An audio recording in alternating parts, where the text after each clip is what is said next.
कहानी उस समय की है जब देश में राम राज्य था। भगवान श्री राम अपने दरबार में लोगों की समस्याओं का समाधान करके लोगों को न्याय दिलाते थे। एक बार की बात है, भगवान श्री राम का दरबार दिन भर सबकी समस्या को सुलझाने के बाद दरबार की कार्यवाही समेट रहा था। लोग अपनी अपनी समस्या का समाधान लेकर वापस अपने घर जा रहे थे। तभी प्रभु श्री राम ने अपने भक्त लक्ष्मण को बाहर जाकर यह देखने को कहा कि हे लक्ष्मण, जाओ बाहर देख कर आओ कि बाहर कोई न्याय पाने के लिए बचा तो नहीं है। यह सुनकर लक्ष्मण तुरंत बाहर जाते हैं और देखते हैं। उन्हें बाहर कोई नहीं दिखता। इसलिए वह वापस दरबार में आकर भगवान राम को बताते हैं कि नहीं प्रभु, बाहर कोई नहीं है। यह सुनकर प्रभु श्री राम फिर कहते हैं, जाऊं एक बार फिर देख कर आओ कि कोई न्याय पाने के लिए खड़ा तो नहीं है।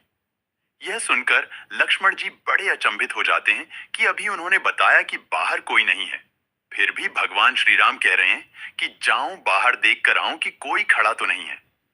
लेकिन लक्ष्मण जी फिर भी बिना देर किए फिर से भगवान श्री राम की आज्ञा मानकर बाहर देखने चले जाते हैं।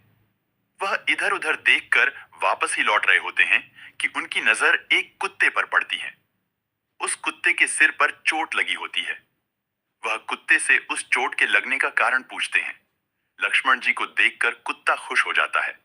वह लक्ष्मण जी से कहता है कि वह भगवान श्री राम के दरबार में आया है। वह उनसे न्याय मांगना चाहता है। यह सुनकर लक्ष्मण जी उस कुत्ते को श्री राम के दरबार में ले आते हैं। कुत्ते ने आकर राम को प्रणाम किया और बोलने लगा। वह बोला, हे राम, मैं न्याय चाहता हूं। मेरे साथ बेवजह हिंसा की गई है। मैं चुपचाप बैठा हुआ था। सर्वथासिद्ध नाम का यह व्यक्ति आया और बिना किसी वजह के मेरे सिर पर छड़ी से वार किया। मैं तो बस चुपचाप बैठा हुआ था। मैं न्याय चाहता हूं। भगवान श्री राम ने पूरी बात सुनी और फिर बात अपने मंत्रियों और दरबारियों के सामने रखी। भिखारी को क्या सजा दिलानी चाहिए ये पूछने लगे। इस सब ने कहा कि यह अलग मामला है। इसमें एक मनुष्य है और एक जानवर, इसलिए इस समस्या पर सामान्य कानून लागू नहीं होंगे। इसलिए राजा होने के नाते यह आपका अधिकार है कि आप फैसला सुनाएं। फिर राम ने कुत्ते से पूछा, तुम क्या कहते हो? क्या तुम्हारे पास कोई सुझाव है? कुत्ता बोला, हाँ, मेरे पास इस व्यक्ति के लिए एक उपयुक्त सजा है। वह क्या, बताओ? तो कुत्ता बोला, इसे कालिंजर मठ का मुख्य महंत बना दीजिए।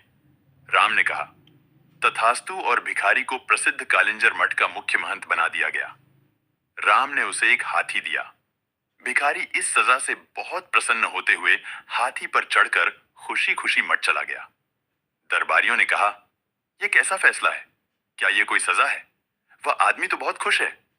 फिर राम ने कुत्ते से पूछा, क्यों नहीं, तुम ही इसका मतलब बताते?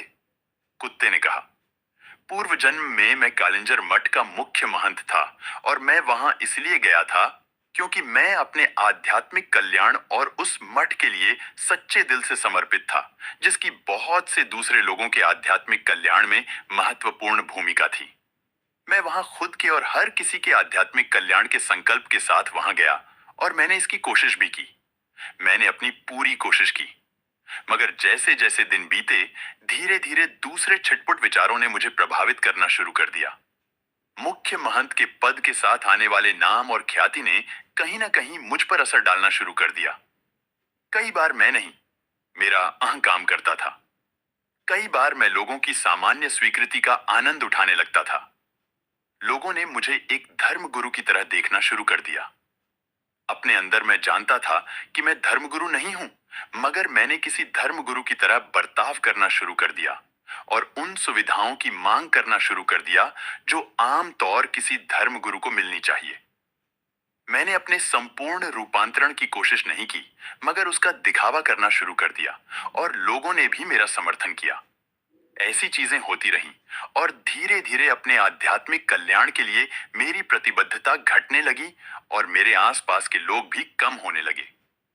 कई बार मैंने खुद को वापस लाने की कोशिश की, मगर अपने आसपास जबरदस्त स्वीकृति को देखते हुए मैं कहीं खुद को खो बैठा। इस भिखारी सर्वथासिद्ध में गुस्सा है, है, वह कुंठित भी है। इसलिए मैं जानता हूं कि वह भी खुद को वैसा ही दंड देगा जैसा मैंने दिया था। इसलिए यह उसके लिए सबसे अच्छी सजा है। उसे कालिंजर मठ का मुख्य महंत बनने दीजिए। प्राचीन काल में इस देश के उत्तरी भाग में एक बहुत प्रसिद्ध मठ था जिसे कालिंजर के नाम से जाना जाता था। कालिंजर मठ उस समय का एक प्रसिद्ध मठ था। यह रामायण काल से पहले की बात है।